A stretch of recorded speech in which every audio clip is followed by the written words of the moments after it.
கிறிஸ்துக்குள் பிரியமானவர்களே, உங்கள் யாவருக்கும் ஆண்டவரும் உலக இரட்சகருமாகிய இயேசுவின் நாமத்தினால் வாழ்த்துதல்.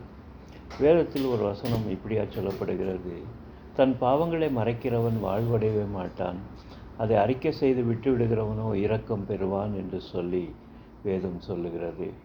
இந்த வசனம் ஏன் சொல்லுகிறேன் என்று சொன்னால், என் கூட நீங்கள் பார்க்கும்போது ஒரு நாய்க்குட்டியை பார்ப்பீங்க.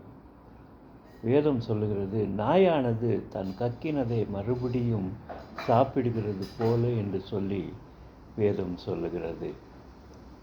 அருமையான தேவஜனங்களே, ஒரு மனிதன் செய்த பாவங்களை மறுபடியும் செய்கிறது தான் நாய் தன் கக்கினதை சாப்பிடுகிறது என்று சொல்லி பொருள் வரும். அருமையான தேவஜனங்களே, பாவங்களை மறைக்கிறவன் வாழ்வடையவே மாட்டான், அதை அறிக்கை செய்து விட்டுவிடுகிறவனோ இரக்கம் பெறுவான் என்று சொல்லி நாம் பார்க்கிறோம்.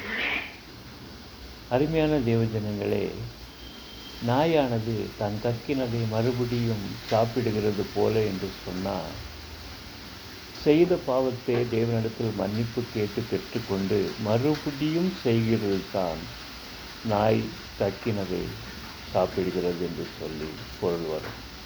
அருமையான தேவஜனங்களே, ஆண்டவராகிய இயேசு நம் பாவங்களை மன்னித்து விட்டார். நாம் அறிக்கை செய்து விட்டுவிடும்போது அந்த மன்னிப்பை நாம் பெற்றுக்கொள்கிறோம். ஆண்டவராகிய இயேசு 2000 வருஷத்துக்கு முன்பதாக கொல்கதா மலையிலே தன்னையே தான் பலியாக கொடுத்தார். அவர் பலி கொடுத்ததினாலே நம்முடைய பாவங்கள் எல்லாவற்றையும் அவர் மன்னிக்க வல்லவராக இருக்கிறார். அல்லேலூயா, ஆமென்.